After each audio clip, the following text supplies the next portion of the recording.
You need to watch this if you struggle with unraveling mysteries. A noblewoman murdered in 1586. One shattered mirror, endless questions. In the frozen silence of Val d'Achene, the air is thick with fear. A noblewoman lies dead, her life brutally taken. The town's peace shattered. The Baron, cloaked in sorrow, hides more than just grief. Whispers echo through the streets. Who could commit such a heinous act, and why? The shattered mirror holds secrets, reflecting a truth too dark to face. As suspicion spreads like wildfire, one thing becomes clear. Some silences are meant to be broken. But beware, some will kill to keep them intact. Will you dare to uncover the deadly silence of Val d'Achene? Some mysteries are better left unsolved. Detective Honoré Dubois rode into Val d'Achene, his breath steaming in the bitter air. As the sole investigator for the province, he was accustomed to peeling away veneers to expose hidden truths. Yet the biting chill that gripped his bones was not from winter alone. It was a harbinger of evil. Cloaked figures milled in the town square, spilling out tales of ghostly apparitions and shadow golems that fed on the breath of the living.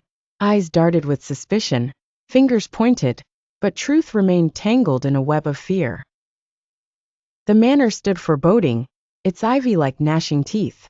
Inside, every footstep echoed a lament, leading Dubois to the chamber of Madame Liddy. The dagger was the only certainty in a room that sang of confusion and intrigue.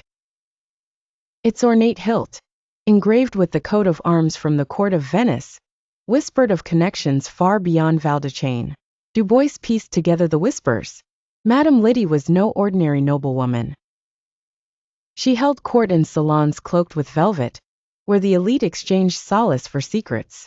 Her knowledge, they said, rivaled the oldest tomes, and her influence was a double-edged sword. Yet in death, her power shattered like the glass beside her. The icy wind clawed at the shutters as Dubois summoned the townsfolk. In the flickering glow of lantern light, truths unraveled. The blacksmith, with an eye for details, noted a shadow that flitted through the night, a dark cloak trailing in its wake. The apothecary, his heart heavy with poison and plots, reluctantly spoke of Madame's recent dealings with strangers from the south. Her secret meetings in the deconsecrated chapel, whispers of espionage, the bartering of allegiances and lives. Dubois' mind raced through the connections, the dagger, the shattered mirror, the lingering perfume of lavender. They were the ghosts of a greater conspiracy. The murderer was not among them. Still, the shadows of Val d'Achene were marked with blood and betrayal. As dawn broke, a new veil settled over the ancient town. Deception stood less boldly in the daylight, but its tendrils were woven into the fabric of Val d'Achene. Dubois knew he would return, for truth accepts no silence, no shadow, no snow, and no blood deeper than its own thirst for closure. In this haunted town, the silent screams of Madame Liddy de Villeneuve would echo down the centuries. The whispers began as tendrils, then coiled into chains that bound the fate of Claude Marchand.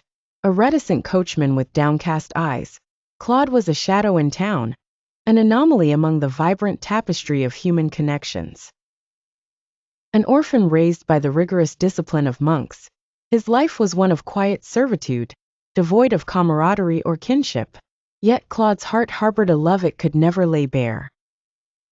The object of his silent adoration was Madame Liddy, a bewitching presence in a world far removed from Claude's humble existence. He worshipped her from afar, a love unspoken, but burning with an intensity capable of consuming him whole. The tranquility of the town fractured one cold winter evening, when Madame Liddy was found lifeless in her boudoir.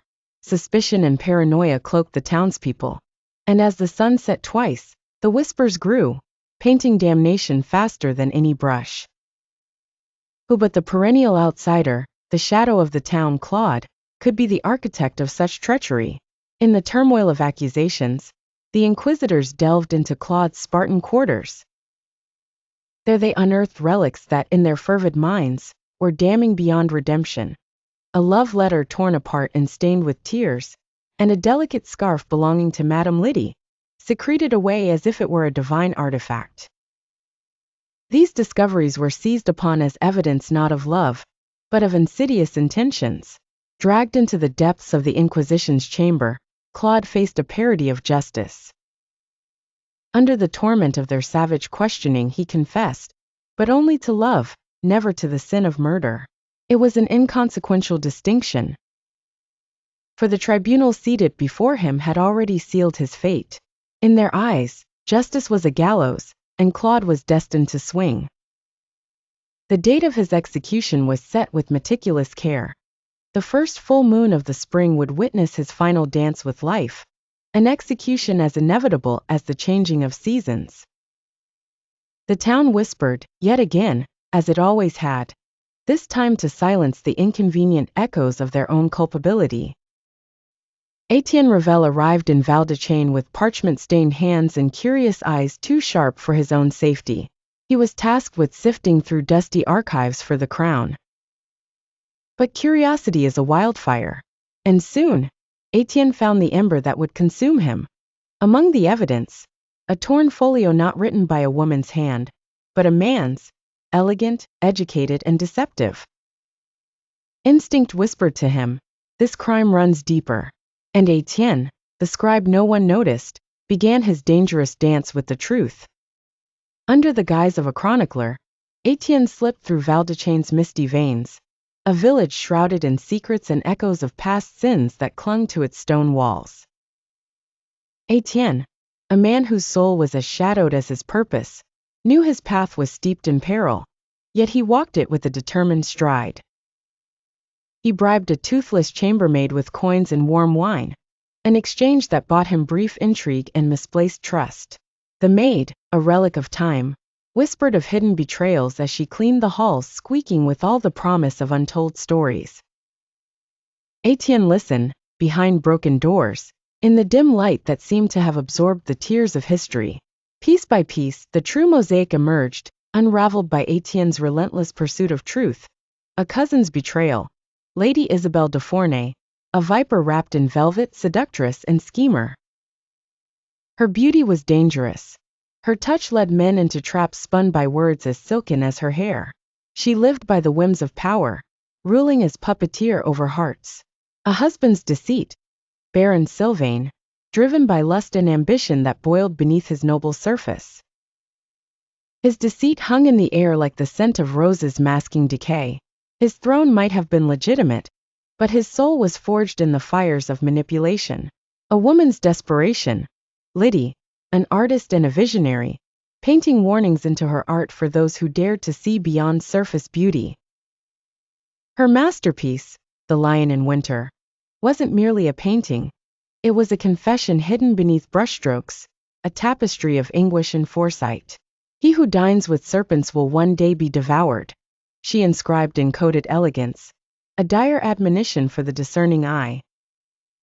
Claude Marchand, a figure beloved but ill-fated, perceived as a pawn in this intricate game. He was no serpent. He was merely a lamb led to slaughter, unknowingly shuffling towards his fate, enshrouded in a fog of innocence that left him prone to the barbs of ambition and betrayal. And so, as Etienne unraveled the threads of deceit that wound through Val-de-Chain, he pondered the violence of truth's revelation, a quiet storm raging in art and ambition, in which even the smallest whisper carried the weight of destiny. In the remote countryside lay an ancient convent, its stone facade covered in ivy and whispers of past transgressions. Etienne, a troubled detective, was drawn into an eerie investigation there. Recent events led him to this forgotten haven, uncovering whispers of an unsolved murder within the convent. A series of enigmatic deaths in the nearby village spoke of Lydie, a woman mourned by some, feared by others. Her death was dismissed as an accident, but shadows suggested otherwise. Etienne's search for truth led him to the convent's frozen gardens, where he found a hidden clue, a daughter, Celestine.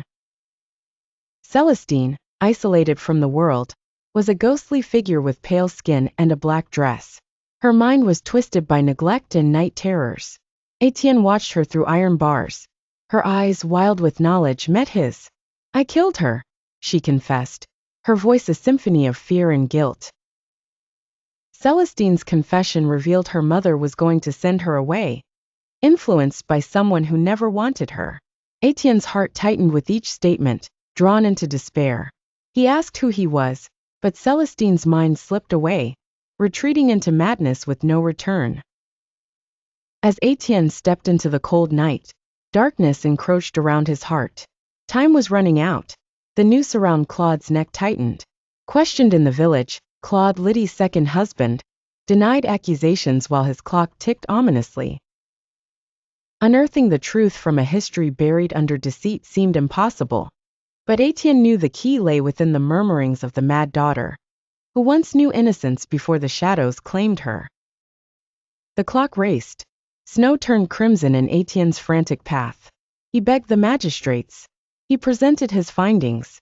But the law is slow, and pride is stubborn. Desperation gripped him. In a final gamble, Etienne stormed the Baron's grand manor. The manor's great library smelled of dying wood and old sins. There, under oil paintings of forgotten ancestors, Etienne faced the Baron. Steel whispered free of Etienne's scabbard. "Speak, or bleed." The Baron only smiled, hollow and broken.